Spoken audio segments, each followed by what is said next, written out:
Oh, hi there. Caught me in the middle of, getting ready for my job. But apparently I have another job today, and that is to review a movie for a remake of an original that I have not seen. Please apologies for my messy hair. I've been through a lot today.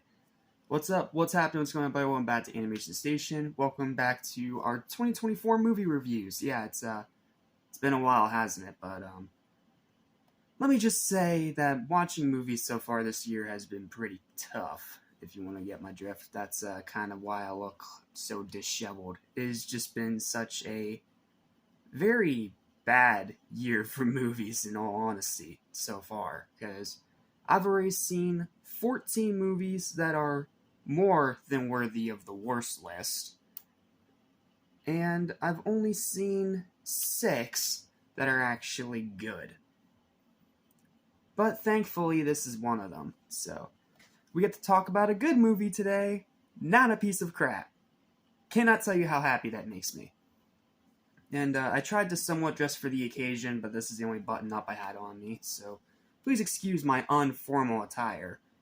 Let's talk about the 2024 Amazon Prime Roadhouse remake. Now, I have never watched the original movie, and I barely even knew it existed outside of Patrick Swayze apparently being in it. Like, I'm as unknown about it as possible. So, needless to say, when I heard there was a remake coming, at first I was like, I don't really have any interest in this because I've never seen the original, and I don't even know if that one's good. So, I can't really say in all honesty. Okay, my bad hair is just, yeah, this is not working. That's better. Sorry about that. I just feel a little bit sensitive when I don't have great hair on camera, you know? So, yeah. Needless to say, I didn't really have a whole lot going into this remake. That is until I found out who is part of it. Conor McGregor, Jake Gyllenhaal, one of my personal favorite actors. Seriously, dude's underrated. He deserves a lot more credit than he gets. And that's about it. But they were enough to pull me into this movie and get me at least interested in checking it out. Now, this came out back on the 21st, back when, what I had planned on the 21st. I can go back in my handy dandy notebook here. Ah, yes. That was when I took an unexpected hiatus and started doing live streams because I started feeling burnt out. But thankfully, I'm back now. I feel better, and we're going to talk about this remake.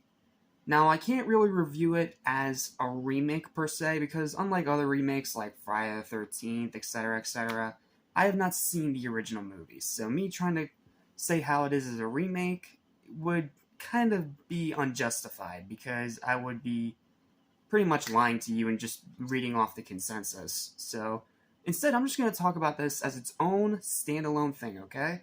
So please keep that in mind before you start bashing me in the comment section saying I'm woke garbage or any of that stupid crap that you Gen Z millennials come up with nowadays. So without further ados or delays, here's my written review. Here's my personal thoughts of the movie, spoiler free of course. We always do spoiler free here at Animation Station.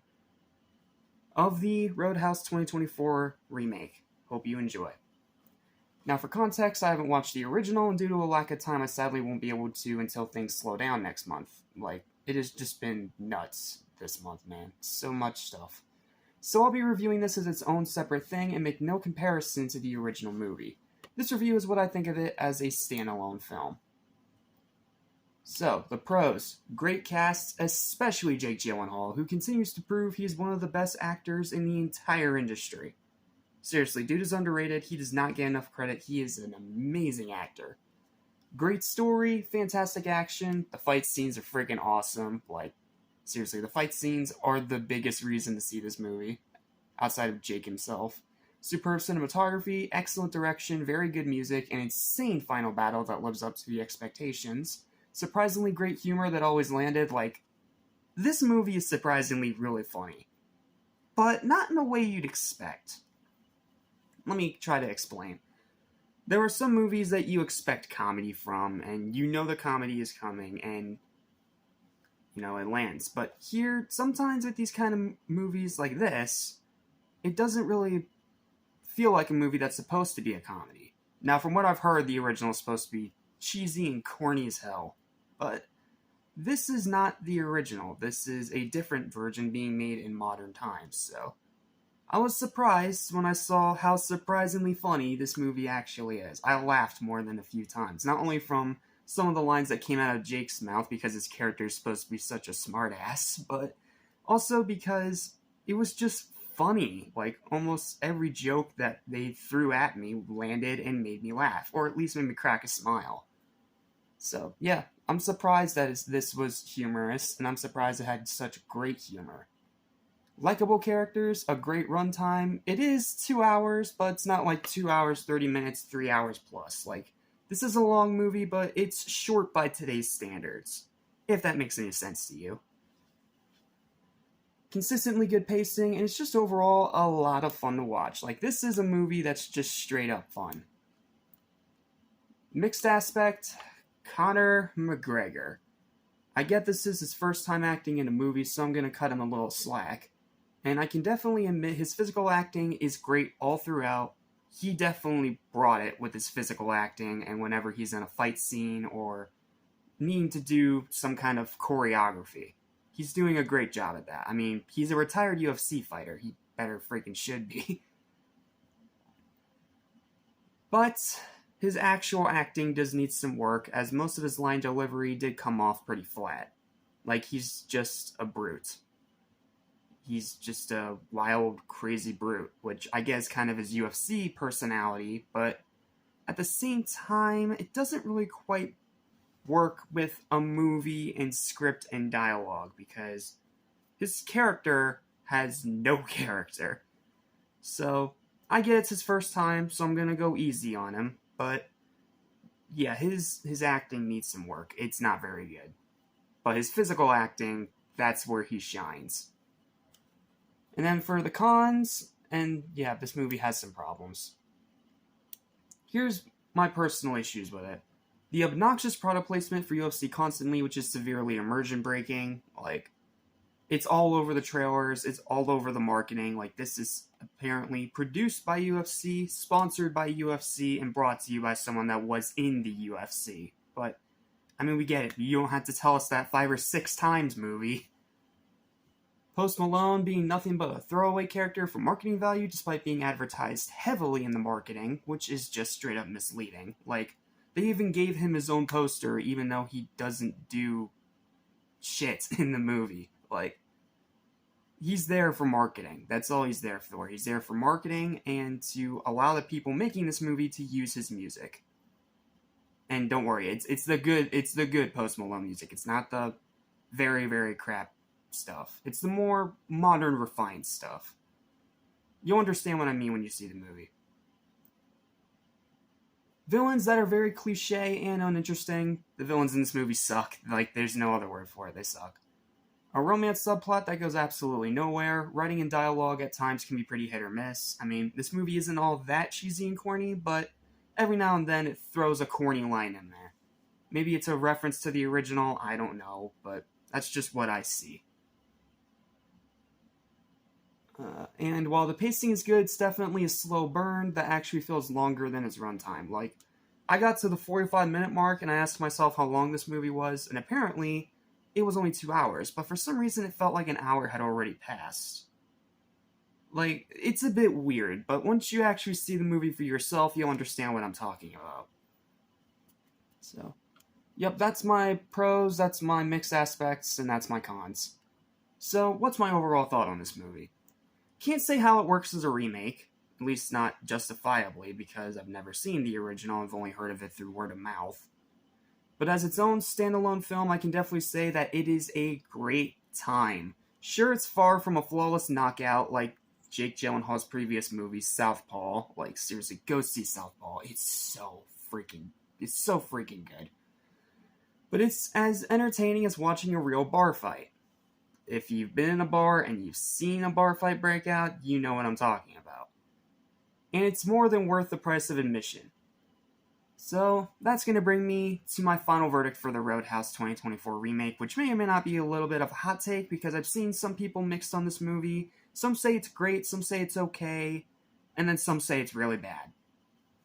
So as a remake, I can't really say how it is, but as a standalone film on its own, me personally, I think it deserves a final verdict of a solid, strong 8 out of 10. If you like movies that are kind of like this action, boxing, comedy mix, I think you'll really like this one. An easy recommendation if you have Amazon Prime. I mean, if Has Been Hotel wasn't enough to convince you to get Prime already, or Invincible, or whatever else they have on there. Whether you're an action fan, a Gyllenhaal fan, like myself, a McGregor fan, or just someone who enjoys watching fun movies with buddies and family, obviously the 18 and plus members of the family only, obviously, because this is R-rated, and it is bloody. This is definitely worth checking out. So, yeah, that's pretty much all I have to say about this remake. And yes, I know it's a bit weird to review it as its own standalone thing and not as a remake, but that's just my own personal thoughts on it. I promise you I will get to the original at some point, but for right now, with this movie, it's an 8 out of 10. It's easily one of the better films I've seen this year, and if you have an Amazon Prime account, check it out. I think it is worth a watch.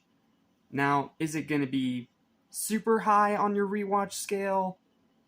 I can't really say that, because rewatchability with this movie is going to be tricky.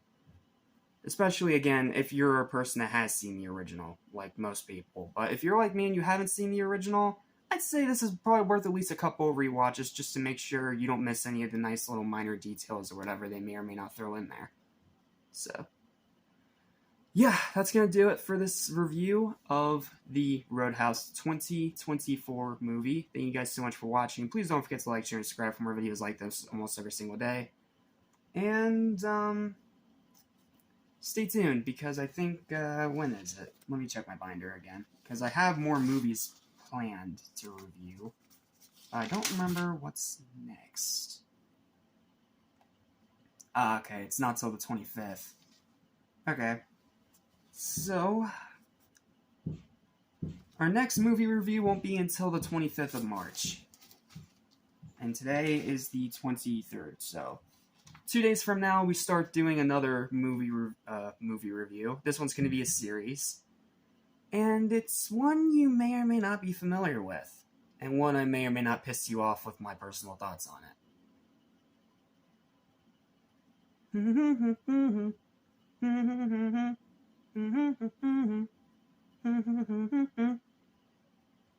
That's all the hint I'm able to give you, and I can't play the actual song because I'm going to get copyrighted, so. Yep. Anyway, I gotta go do my job now, because apparently the bar is getting rowdy, so. Thank you guys so much for watching, and I'll see you next time when we dive in to the Ghostbusters franchise. Later!